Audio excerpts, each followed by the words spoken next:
que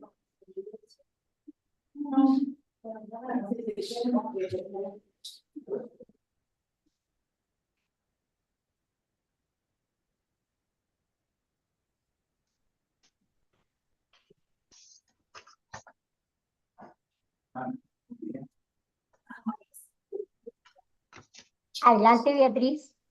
listo. Hola, buenas tardes a todos. Muchas gracias por haber venido. Hoy estamos acá presentando el libro Habrá sido así, los documentos de la escritura de la historia de Graciela Silversky, por la editorial Lubin. Hoy nos acompaña la autora, nos acompaña el profesor Alejandro Parada, que es el director de la colección. También tenemos la suerte de contar con la presencia de las autoridades de Diego Ferreira y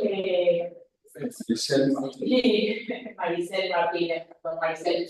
Y Juan Pablo de Córdoba, que va a hacer la presentación del libro. Así que, bueno, ella la presenta como una pregunta inquietante que nos lleva al borde del abismo. Esperemos que luego de la presentación podamos salir de ese lugar y poder, ¿no?, hacer preguntas y encontrar un camino alternativo, ¿no?, para salir de ahí. Bueno, Juan Pablo, adelante. Bueno, buenas tardes. Muchísimas gracias por la presentación. Gracias a las autoridades, gracias al doctor Alejandro Parada, a la doctora Graciela, gracias a la secretaria Maricel Martínez también por este recibimiento. Bueno, como ya anticipó, vamos a dar inicio a esta presentación que publica la colección Calímaco, dirigida por el doctor Alejandro Parada. Esta sería la segunda entrega de la colección, de la doctora Graciela Sviderski. Yo voy a leer mínimamente quién es la doctora Graciela Sviderski. Si me dan permiso para esto.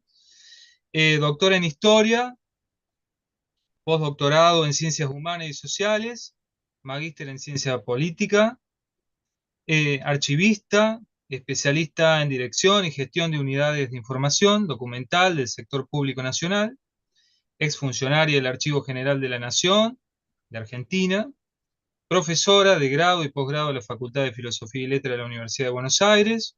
Sus últimas publicaciones son Las huellas de Mnemocine, la construcción del patrimonio documental en la Argentina, documentos para armar una narratividad en la primera historiografía nacional y la polémica entre la escritura de la historia, habrá sido así, los documentos en la escritura de la historia, que es el libro que estamos presentando en este momento. Vamos a organizar la presentación con algunas preguntas inicialmente dirigidas a la doctora Graciela, pero yo agradecería muchísimo si el doctor Alejandro Parada también tiene el placer de intervenir cuando él crea necesario.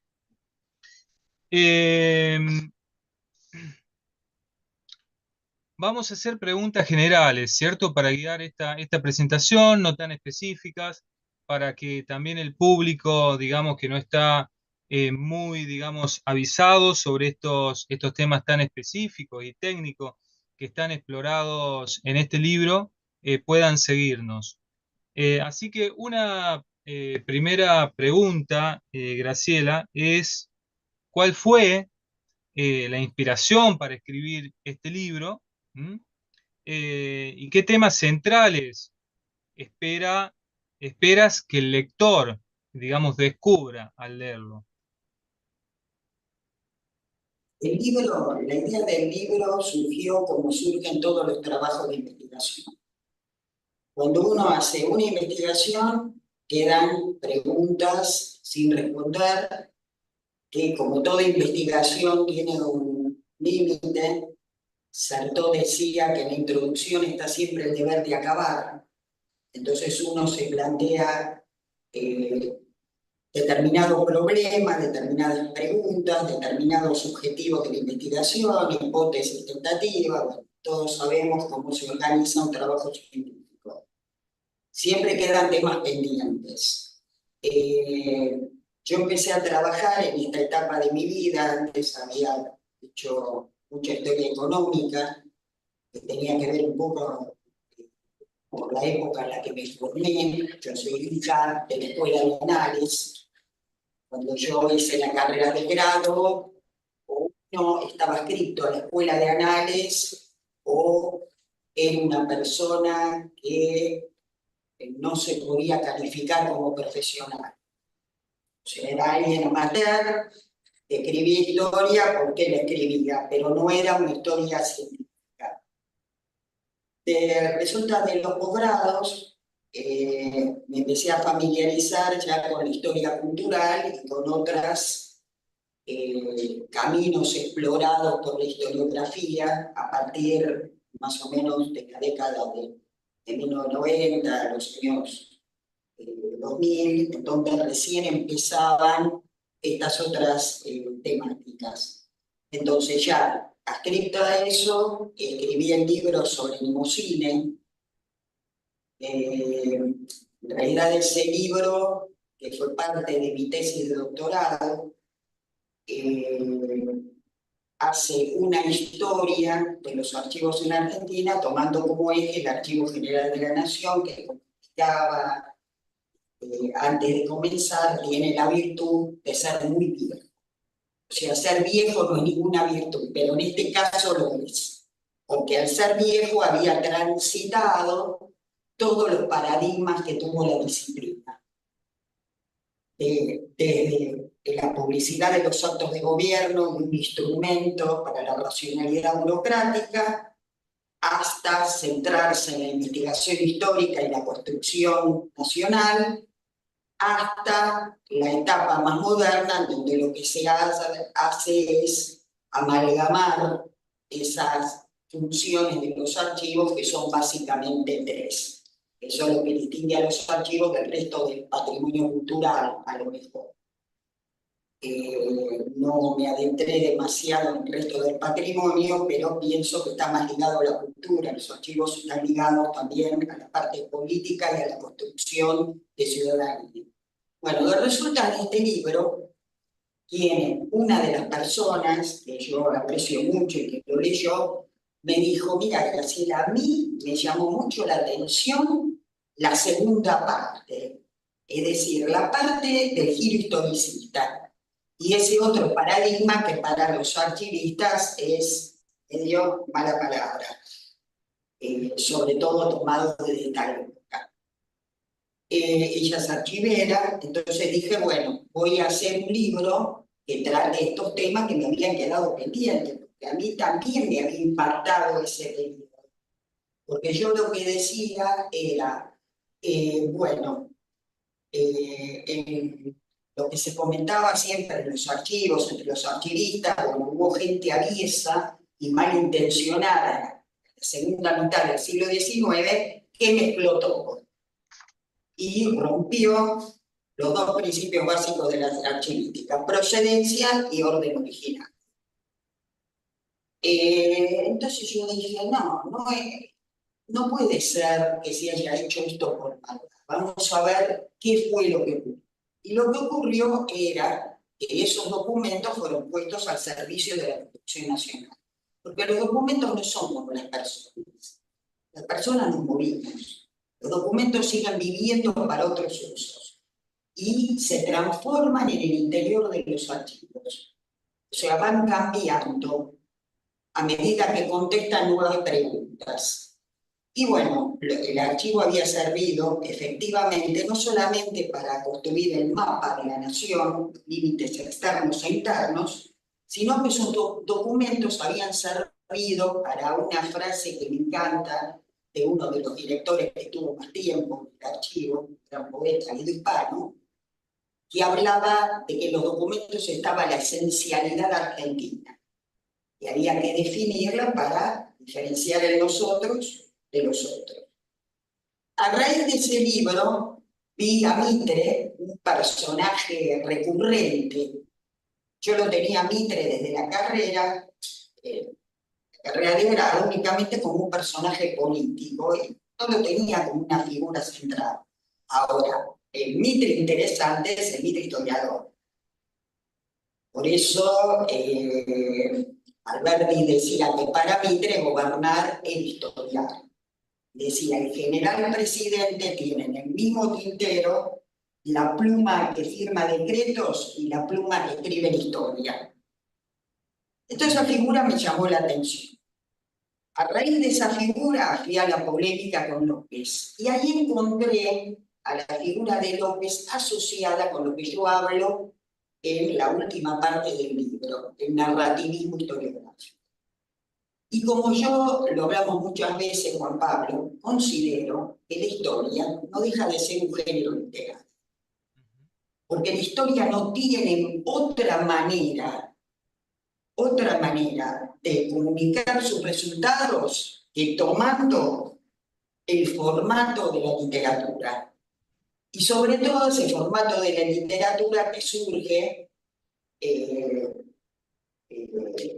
básicamente con las novelistas inglesas.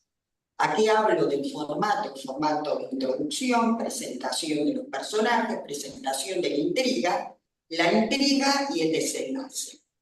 Así se escribe de alguna manera la historia. Hayden White decía que la historia consiste en poner en intriga acciones representadas.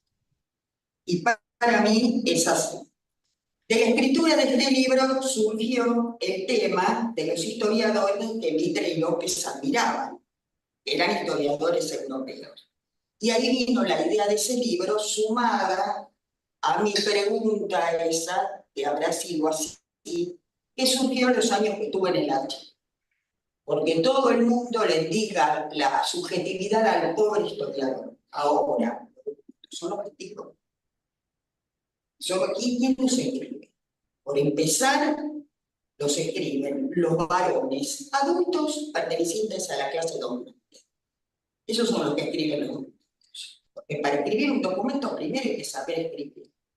Y Paul Ricard dice algo muy interesante. En cada carrera del testimonio oral, el que puede anclarlo en el espacio es el sector dominante. Es el que consigue trascender en documentos.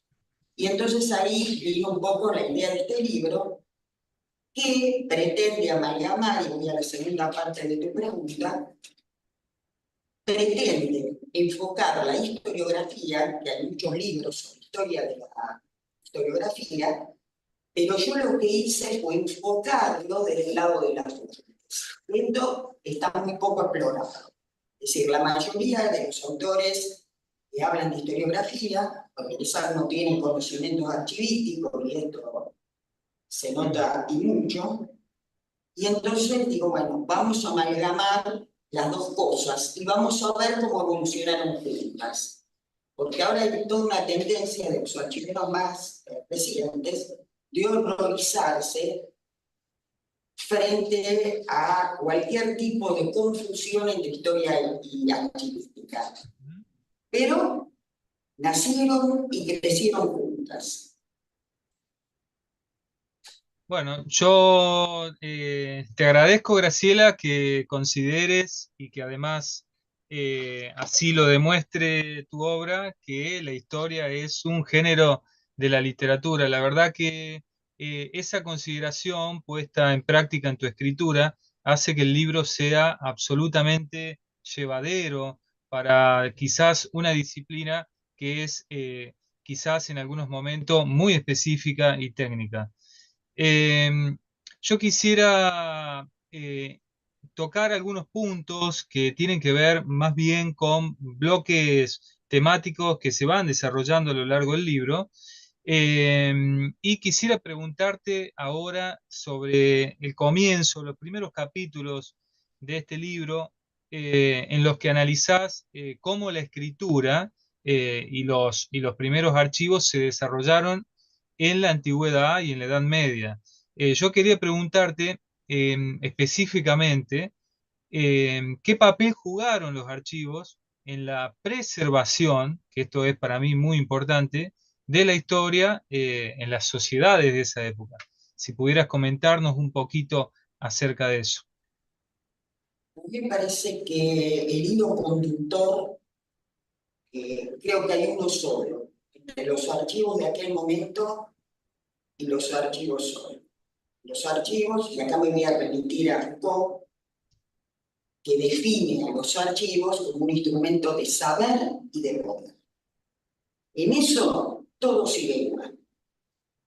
Porque hoy se comenta mucho acerca de la importancia de los archivos para la ciudadanía, para garantizar derechos, para el acceso a la información pública, etcétera, etcétera. Pero hay que tener en cuenta que en su momento los archivos fueron un instrumento al servicio del poder absoluto, inclusive apañando el origen divino del poder absoluto. Fue la filosofía política liberal la que enfocó los archivos en otra dirección. Y con respecto a la escritura de la historia, recién quienes comienzan a utilizar documentos son los romanos, no los griegos. Los griegos vivían en una cultura eminentemente oral. Porque hay que comprender algo. La escritura, que yo siempre digo en mis clases, para mí la escritura alfabética es un milagro. Es milagrosa. Porque en 27 caracteres yo puedo transmitir todo. En solo 27 caracteres. Esa escritura llevó mucho tiempo internalizarla. Es más, la escritura modificó nuestro cerebro, la forma en que comprendemos el mundo. Y eso es un proceso muy largo. Ahora habrá que ver cómo las nuevas tecnologías vuelven a hacer una modificación, que seguramente lo van a hacer, porque ahora, por ejemplo, en todo lo que es redes sociales, estamos otra vez a mitad de camino. Hay una autora alemana, Mene Harris, que escribió sobre el paradigma del acceso, una archivista, y ella dice que el lenguaje, por ejemplo, de las redes sociales está a mitad de camino entre oralidad y escritura. Si volvimos a una relevancia notable de la oralidad. Pero, volviendo a lo que estaba hablando antes, los griegos no hacían historia con documentos. Cuando el género aparece allí, una serie de circunstancias que yo trato en el libro, aparece la polis griega, junto a muchos factores, muchas características con las que hoy se asocia, digamos, a la historia.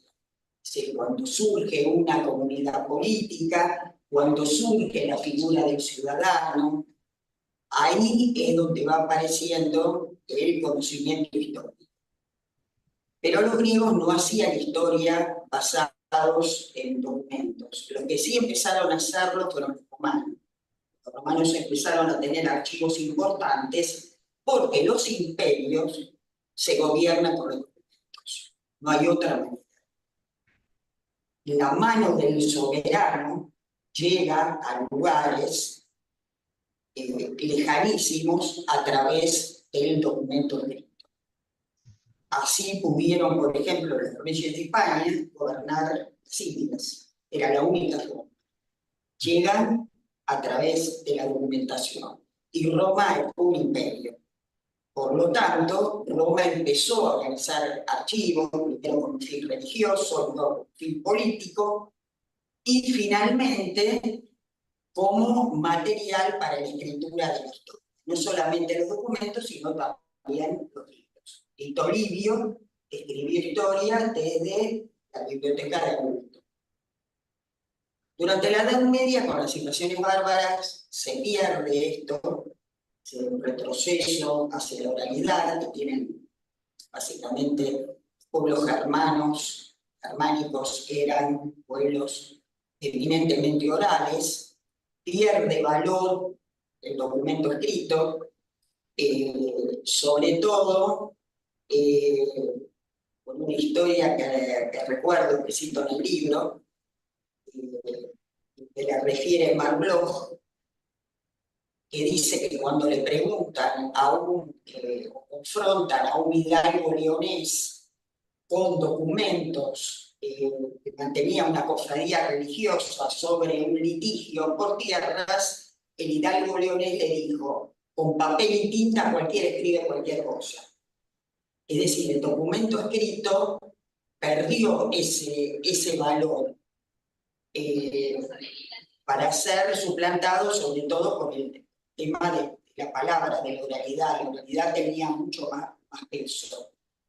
Y además la escritura de la historia durante el periodo medieval tiene características muy definidas, es decir, que la historia pagana se subsume siempre en la historia sagrada. Lo que sí es importante del periodo medieval es la introducción de un concepto de tiempo, que es el tiempo que usamos los historiadores, es decir, ese tiempo lineal que se refrenda mucho durante el periodo medieval. Pero recién hacia el final, como los historiadores llaman la Baja Edad Media, se va volviendo otra vez al documento escrito y al uso del documento escrito como fuente. Primero se usa para cuestiones netamente legales y luego pasa a transformarse en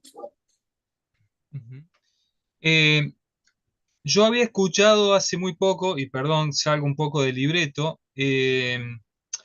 cómo la situación política, no solamente de Argentina, ¿no?, sino del mundo, había experimentado un cambio con el acceso que todos tenemos a partir del año 2000 en adelante de la información. Eso me llamó mucho la atención y hice un link inmediatamente con lo que estás diciendo ahora, Graciela. Porque, por ejemplo, vemos, como justamente comentabas, en el libro vemos que los archivos también eran herramientas de control social y político, ¿cierto? Ahora, ¿vos pensás que en la actualidad, digamos, este acceso que nosotros tenemos a la información, como bien explorás en tu libro, ¿no?, que fue también aumentando el acceso a la documentación en los archivos, ¿vos no pensás que este acceso ha cambiado, que tenemos mucha más oportunidad de conocer lo que ha pasado de manera abierta en la actualidad? Me refiero en la actualidad. ¿Cómo lo ves? ¿Cómo lo ves hoy? Lo que ocurre es que con la filosofía política liberal se empieza a desarmar el antiguo régimen. Los filósofos políticos del liberalismo fueron los que sentaron las bases doctrinarias para lo que se llaman las tres grandes revoluciones modernas: la revolución inglesa de 1688, la americana de 1776 y la francesa de 1788. Esas revoluciones van marcando lo que en su momento se llamaba publicidad de los actos de gobierno y que hoy llamamos acceso a la información pública. ¿Cuál sería la diferencia? En que la publicidad de los actos de gobierno es una autoridad que baja la información que le parece frente a la ciudadanía. En cambio, el acceso a la información pública implica una relación de intercambio entre quienes dan y reciben información. De todas maneras, yo siempre digo un poco en broma, que cuando jacobinos señalaron la apertura de los archivos durante el periodo del terror, justamente lo hicieron 4 días antes de la muerte de Maximilien Robespierre, siempre he hecho la broma de que al otro día no había una fila interminable frente a los archivos nacionales de gente demandando. Es decir, fue más una declaración, y en esto recuerdo mucho a un historiador que escribió sobre la Revolución, también cuando escribió su aniversario, que dice que la Revolución Francesa fue en buena parte una revolución discursiva, o sea, una revolución en las narrativas. Y la narrativa fue, en la Declaración de los Derechos del Hombre y del Ciudadano, fue permitir el acceso a la información, porque la participación política no es posible si no tenemos ciudadanos informados. Es decir, exigía la apertura de los archivos.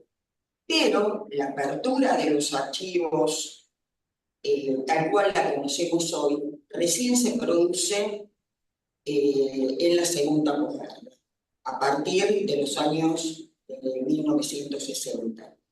Esto lo noté claramente al leerme todo el archivo institucional, el Archivo General de la Nación. Noté claramente que hasta los años 50, por ejemplo, 40, 50, todo usuario debía tener la aprobación para consultar del ministro de Justicia e Instrucción Pública, que era la entidad de la cual dependía el archivo. Después, a medida que el tiempo pasa, fue bajando esto y era suficiente con la del secretario de Estado. Y luego pasó a ser la del director. Y era una autorización totalmente discrecional. Y además el usuario no solamente estaba obligado a presentarse allí, sino también a decir cuál era el tema que iba a investigar, para qué lo quería, y todo lo demás. Esto termina a fines de la década de 1860.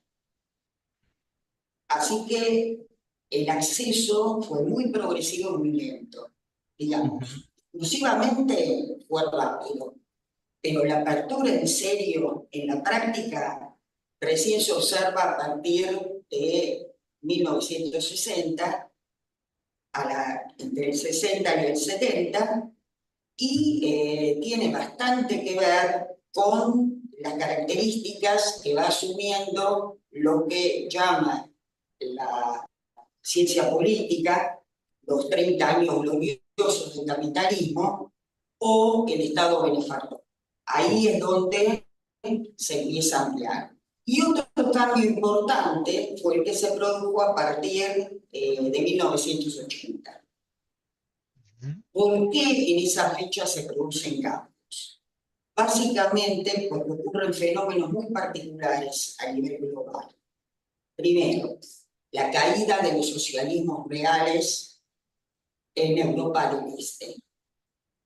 Sobre todo estuvo muy activa la archivística alemana, de hecho, Nene Harris, en su paradigma del acceso, es una archivista alemana, que empieza a ver cómo los ciudadanos demandan información del periodo en el que lo que se llama la Alemania democrática, o sea, la Alemania oriental, estaba bajo la órbita soviética, y entonces empiezan a demandar mucha información. Y se empiezan a ver las atrocidades cometidas por la Stasi, que fue una de las policías secretas más terribles que han existido.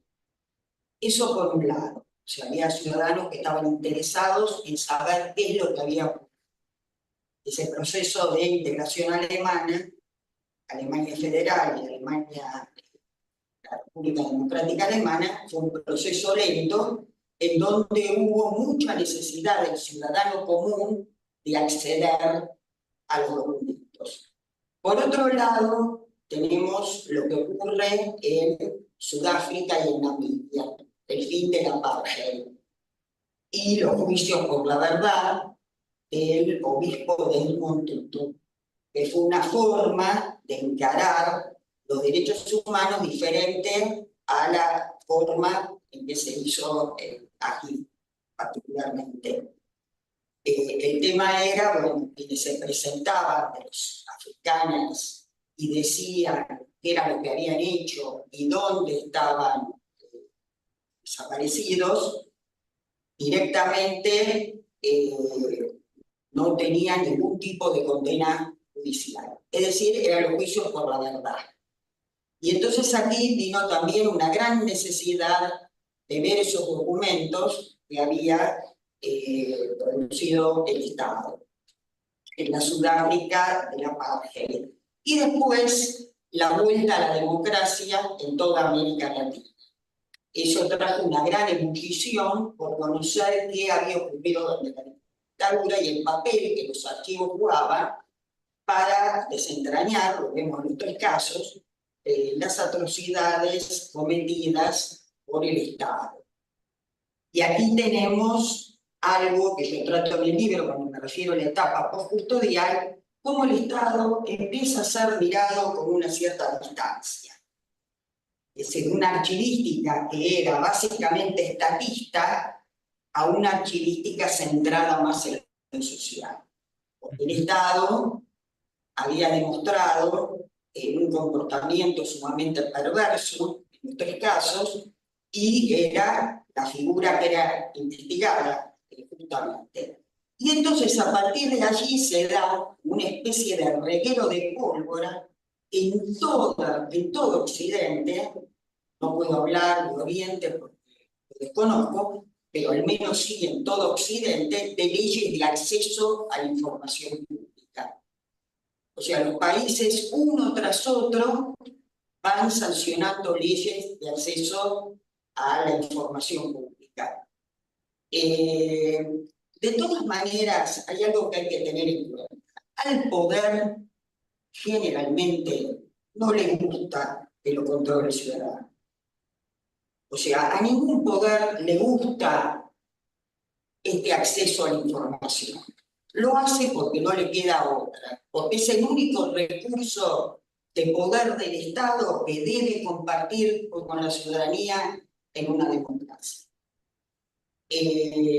Por lo tanto, uno piensa también en aquellos revolucionarios franceses. Muy fácil declarar la apertura de los archivos.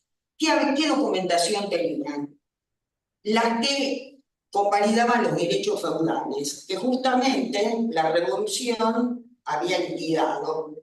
Entonces no era algo que la tocara muy directamente. Por eso siempre nombro un personaje del antiguo régimen que para mí tiene una trascendencia muy grande, que fue el ministro de Finanzas de Luis XVI, que cuando se vio cercado por la Revolución Francesa, decide una medida de lo más revolucionaria. Ese ministro se llamaba Necker. Quizás conocemos más a la hija que al padre. O sea, un caso excepcional acá. Era el padre de Madame de Staël. Y Necker abre los archivos al escrutinio de la ciudadanía, que murmuraba acerca de los gastos de los reyes y demás. O sea, esa medida sí fue revolucionaria. Miren, recaudamos esto y gastamos esto. Pero en general al poder esto no le gusta demasiado. Entonces siempre es una lucha por conseguir el pleno acceso. Y además porque los archivos, lamentablemente, o todos los archivos que conozco, no tenemos documentos recientes. Entonces, ¿qué atendemos? Básicamente, investigadores. La documentación reciente es muy escasa. Yo voy a menudo al archivo y bueno, siempre hago la misma pregunta: ¿qué pasa en el GD y el Rudo? es decir, con el sistema de documentación electrónica, y bueno, el archivo no tiene nada de todo eso. Incluso los usuarios se dirigen al archivo y el archivo tiene que remitirlos a otro lado, porque no está recogiendo la documentación en su propio electrónico, lamentablemente. O sea, no tiene nada de eso. Así que no sé si más o menos te contesté. La tensión es permanente y siempre recuerdo una frase de Bobbio, el politólogo italiano. Bobbio dice: el acceso a la información es un termómetro para medir la calidad de la democracia. Más acceso, más democracia. Menos acceso, menor democracia, o, como diría O'Donnell, democracia de baja intensidad. Qué buena, digamos, conexión, ¿no?, entre la política y el acceso a la información, y a mí se me ocurre también que habría que hacer otra conexión entre, digamos, la educación, ¿cierto? Es decir, cómo nosotros enseñamos a tener acceso desde la temprana edad, ¿no?, en las escuelas. Yo quisiera aprovechar que está el doctor Alejandro Parada, para que desde EDUBIN le hagamos una pequeña consulta. Les recuerdo que el libro de la doctora Graciela pertenece a la colección Calímaco, y es la segunda entrega que se hizo y la segunda publicación. El doctor Alejandro Parada ya publicó un texto que se llama Bajo el signo de la bibliotecología, ensayos bibliotecarios desde la posmodernidad tardía. Yo quisiera aprovechar para primero darle un descanso a Graciela, y de paso aprovechar al doctor Alejandro para que nos cuente un poquito sobre la colección de Calímaco que él está dirigiendo en EDUBI. Bueno, el título, empecemos por identificar las cosas, por darle nombre. El título Calímaco puede tener una autorrepresentación un poco múltiple. Lo primero que trae a la memoria es una fuerte presencia del pasado, es decir, una connotación alejandrina, Calímaco, de la Biblioteca de Alejandría. Pero eso es, podríamos decir, en términos bibliotecarios, como un sesgo bibliotecológico, porque estamos aprovechando ese pasado para establecer un juego dialéctico. Un juego dialéctico también con el presente. Y planteamos también instancias de pasado más presente. Por ejemplo, una de las preguntas que me hacía para ir conformando el título de esta serie era ¿qué rol tenía la archivística frente a la bibliotecología? Si largábamos con un primer título de bibliotecología y ciencia de la información, ¿cuál era la respuesta del archivista? Del archivólogo o archivista. La respuesta la está dando Graciela con habrá sido así. Es decir, está demostrando una tendencia moderna y no decimonónica.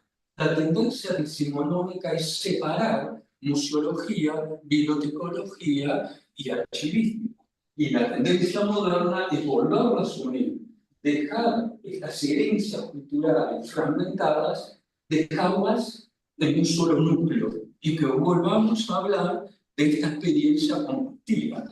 Entonces, Calímaco nos está releyendo desde la archivística, la museología y la bibliotecología. Por eso también está muy presente en las bibliotecas populares. Kerlman trabaja, por ejemplo, en senderos culturales, bibliotecas y sociabilidades en La Plata.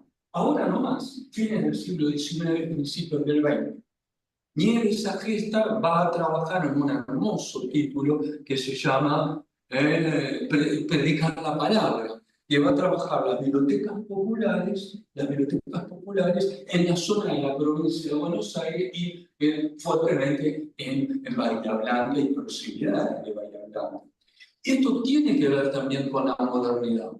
Uno de los aspectos de la modernidad bibliotecaria que hoy vive fue traído por Sarmiento cuando crea las bibliotecas populares. Las bibliotecas populares es una herencia cultural que tiene muchas décadas y que aún está viva en la Argentina y esperemos que prosiga. Entonces, hay que dar respuesta y voz también a este tipo de bibliotecas que ha estado muy postergada, y uno de los primeros títulos que trató sobre la biblioteca popular fue justamente el de Javier Planas, que planteó las sociedades de las bibliotecas populares. Entonces, también esta colección toma el sedal y la aguja y no solo va liberando bibliotecología, museología, archivística, sino tipos de bibliotecas que hicieron y hacen historia y están vivas en el presente. Ergo, las bibliotecas populares. Y también reflexionar sobre la epistemología y sobre la museología y el concepto ontológico que es tener información en instancias, hoy hablábamos de posverdad. ¿Y cómo se maneja esa ciencia de la información? Porque ha habido una revolución no solo en las técnicas, sino en el espacio bibliotecario y en el rol de las bibliotecas. Entonces tenemos que reflexionar de esta colección también sobre el espacio que va mutando y sobre también los roles bibliotecarios. Cada vez más, una biblioteca es un lugar de enseñanza. ¿Cómo definimos este espacio de lugar de la enseñanza de la biblioteca? Bueno, es otro de los temas que vamos a tratar de abordar. Así que Calímaco es una representación de la bibliotecología moderna.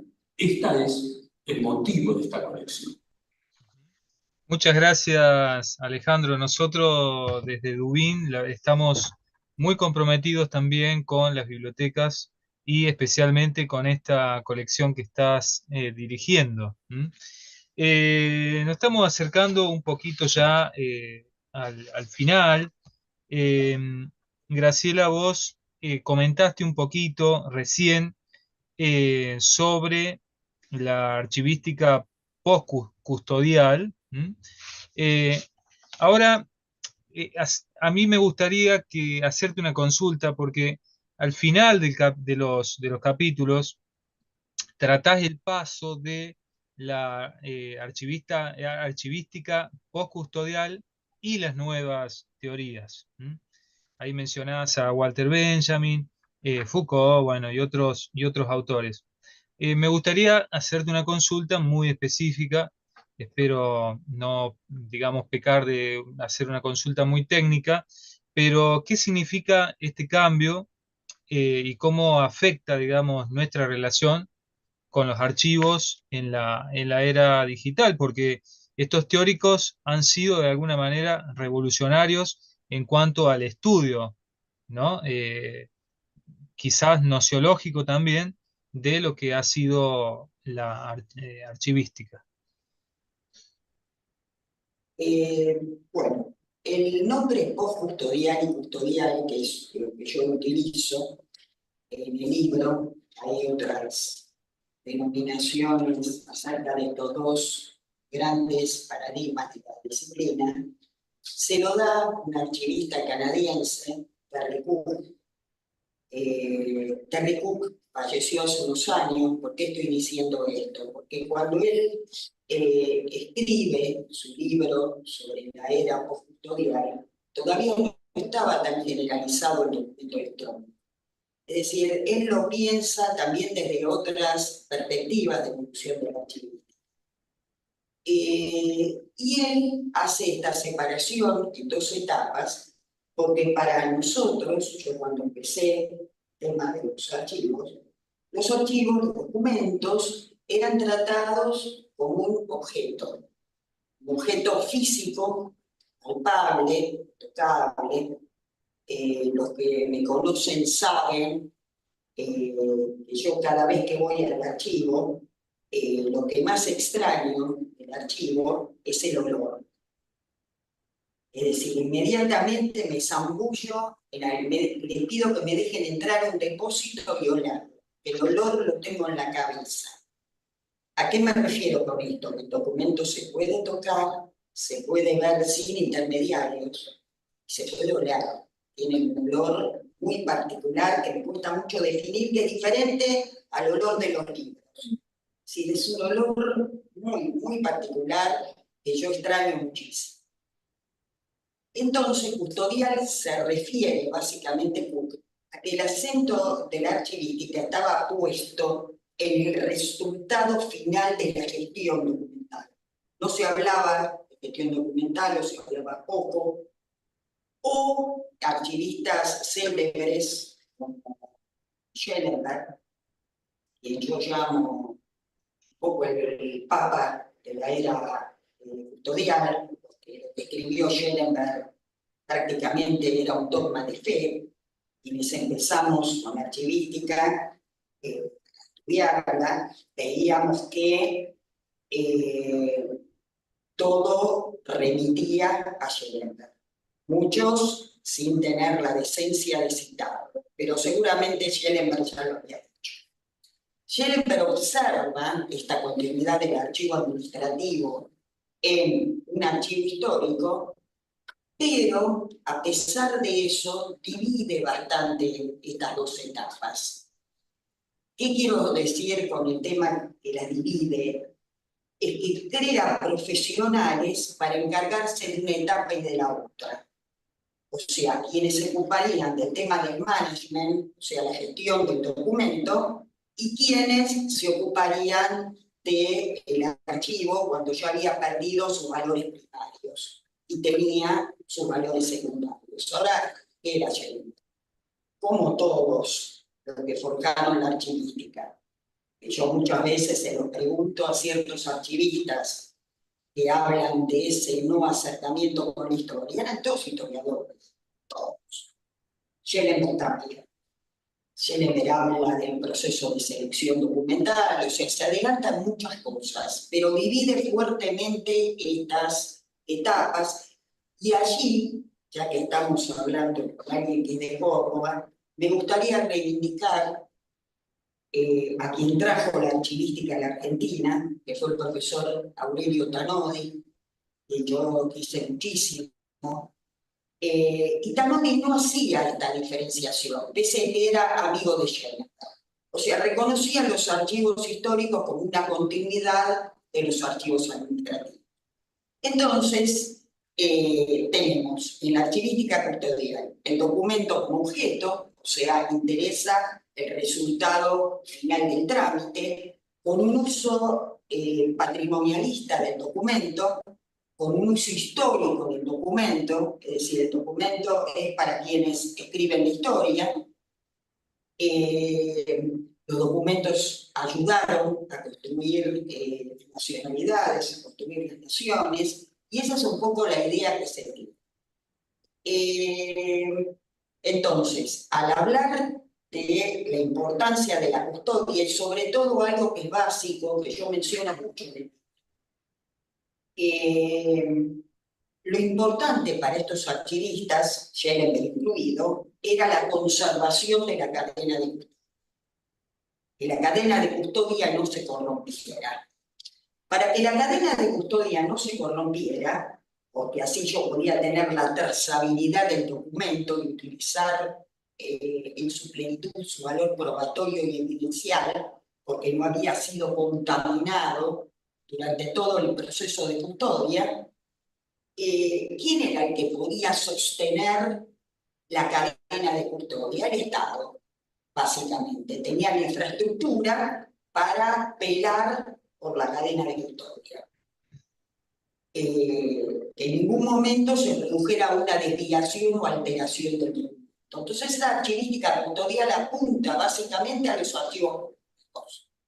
Todos esos archivistas, incluido Schellenberg, vieron y enunciaron el principio de procedencia, luego el teórico original, los holandeses que escribieron el manual de 1898, Jenkinson, archivista del Imperio Británico, todos tenían esta idea de preservación de la cadena de custodia porque los documentos eran una prueba de que algo había ocurrido. Es decir, lo que hacían era hacer una identificación absoluta entre hecho y documento, que es lo que yo discuto en el libro. Un documento no es un hecho, es la representación de un hecho. Y la representación de una cosa no es la cosa, es apenas su representación. Por eso lo de la etapa custodial, él lo llama así.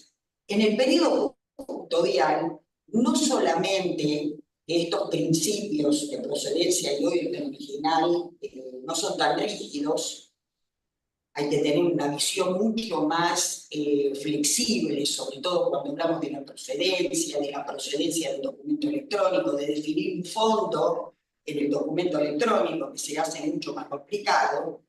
Es decir, a mí no me problematiza todo esto porque soy una persona flexible, quizás porque estoy vieja y aprendí a no ser tan rígida y tan dura. Entonces, es una cosa que, es más, bienvenido a la posmodernidad, tener nociones mucho más manejables. Y esto vino antes del documento electrónico. Comienza la archivística australiana. Los australianos no encontraban fondos luego de su proceso de la independencia, fondos bien definidos. Entonces decía que poner el acento en la serie documental, que se organiza por función y es más fácil de llegar a establecer. Además, viene la idea, que Terry Cook lo manifestó muy bien, de tomar distancia del Estado. El documento es un producto de las relaciones de poder. Es eso. Y el Estado muchas veces se ha vuelto contra su propia ciudadanía. Entonces, lo importante en la archivística es el valor que le da a los documentos la sociedad. Por eso viene una nueva forma de valoración, que es una valoración mucho más funcional que tenga que ver con lo social. Además cambia la visión al considerar que el documento es una representación del hecho y no el hecho en sí. Ya no hace falta tener, yo llamo en algún momento, el perro cancerbero que vigila la cadena de custodia y si la tocaste ladra. Ya eso no hace falta y entonces se revalorizaron los archivos privados, que para Schellenberg eran un poco mala palabra. Valoraba los archivos de empresa, los norteamericanos, obviamente, pero siempre y cuando hayan pasado la órbita del Estado. El Estado podía, otra vez, cuidar la cadena de custodia. Para los archivos de personas particulares, privadas, decía, con un cierto asco, te recuerda lo que acaba Alejandro recién, son manuscritos que se ocupen los bibliotecarios. A nosotros no nos corresponde. O sea, un desdén absoluto por los archivos privados o de procedencia privada.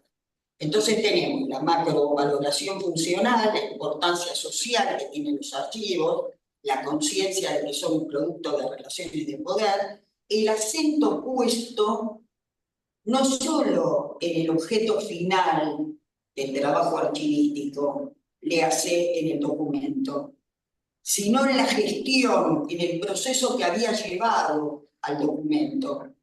Por eso hoy casi todos los cursos que se imparten sobre archivística siempre se llaman archivística y gestión documental, tomados todos como un proceso único. El archivista, por suerte, dejó de ser el sabueso del Hades. Ya no es más el perro cancerbero. Se le reconoce que el archivista también influye en los documentos, también constituye lo que yo llamo archivos posibles. Es es este archivo y no es otro. Siempre que llevo a los alumnos al AGN les digo, al Archivo General de la Nación, este es el archivo posible que tenemos, pero pudo haber otros. Esto es lo que quedó.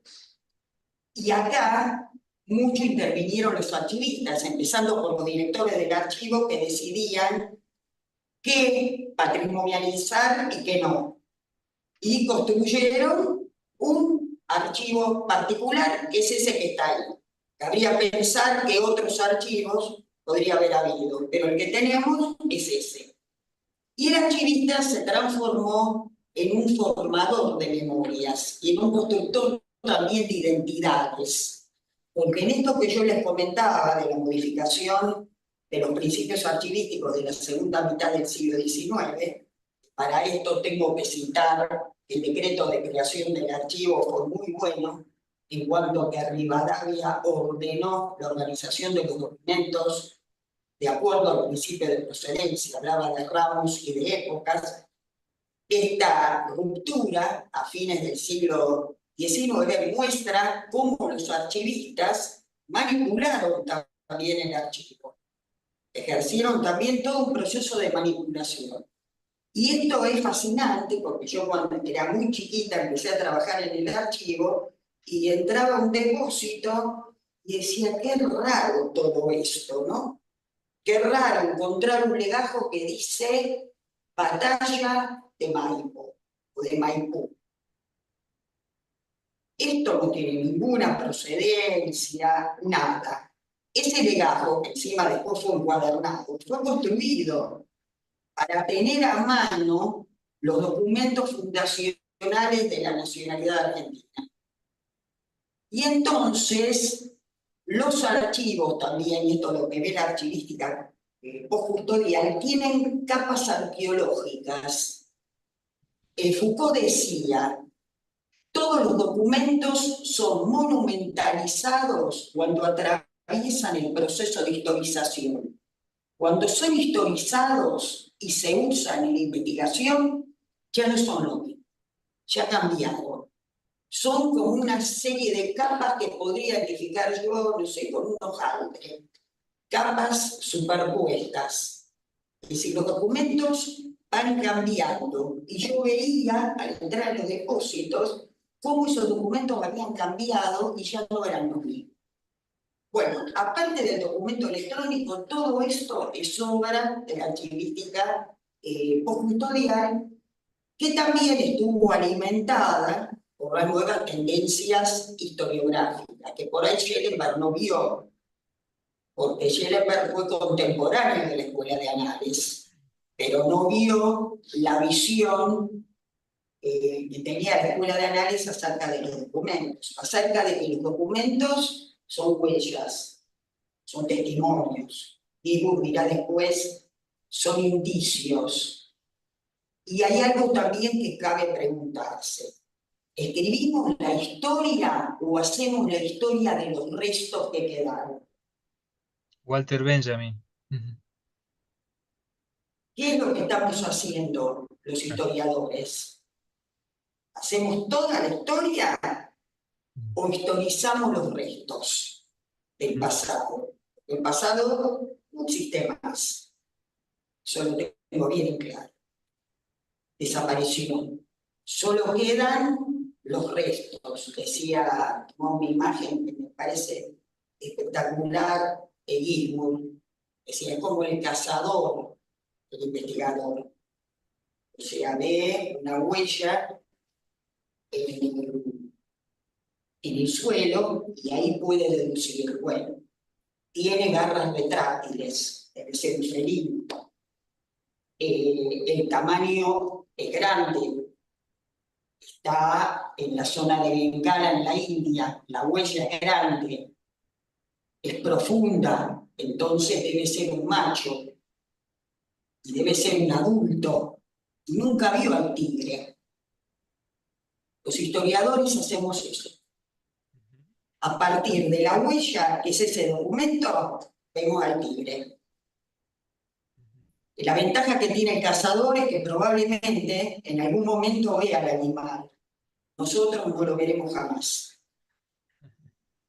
Está bien. Y me gustaría, sobre el final un poco, comentar la frase final del libro, porque esa pregunta que la hice al principio, que me la hice sobre todo en los últimos años del archivo, la habrá sido así, es una pregunta que no le encontré absolutamente ninguna respuesta, obviamente, pero que sí sé que esa pregunta es lo que le da las condiciones de posibilidad al conocimiento histórico.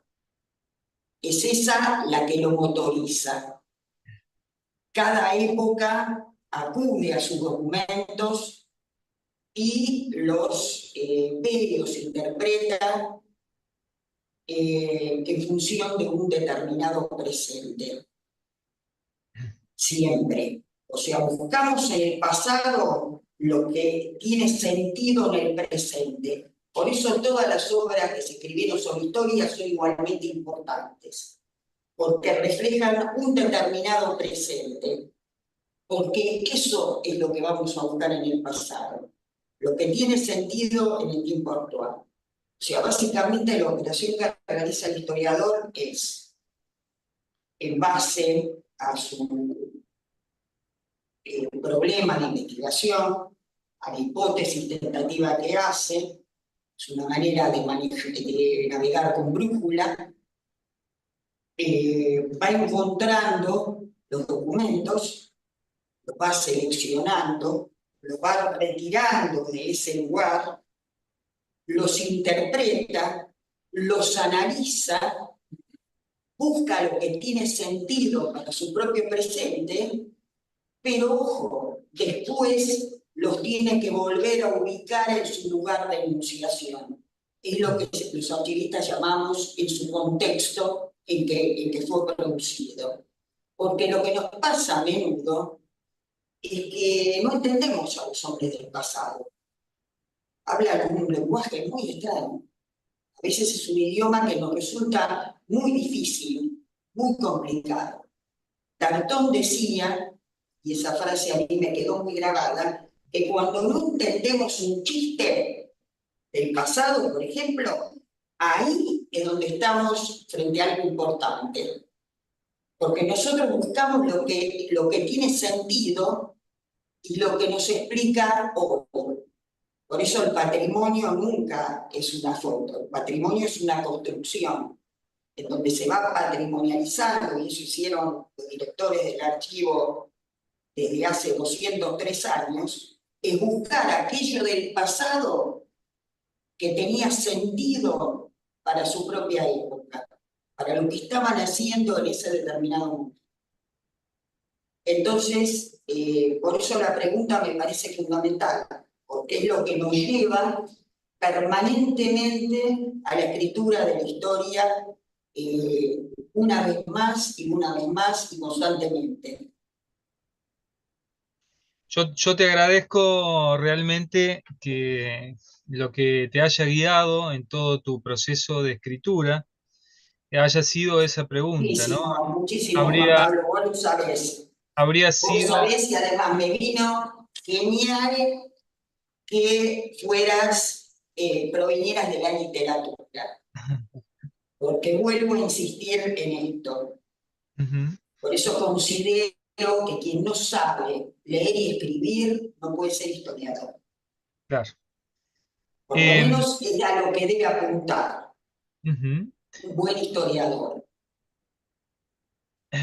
Yo creo que habrá sido así, es una pregunta fundamental, porque los lectores, y yo creo que fui uno de los primeros lectores, ya que soy su editor, claro, vengo de las letras, pero ocurre muy pocas veces que cuando uno lee historia o historiografía, las preguntas están abiertas, como en este caso, y entonces uno en su lectura va caminando, ¿no?, en el proceso mismo del descubrimiento de la autora.